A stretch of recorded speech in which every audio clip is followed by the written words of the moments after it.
Hello everyone. Today we talk about how to fix the app of webcomics.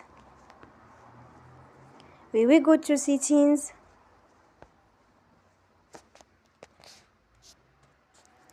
Then we click on apps. After that we will search the app webcomics.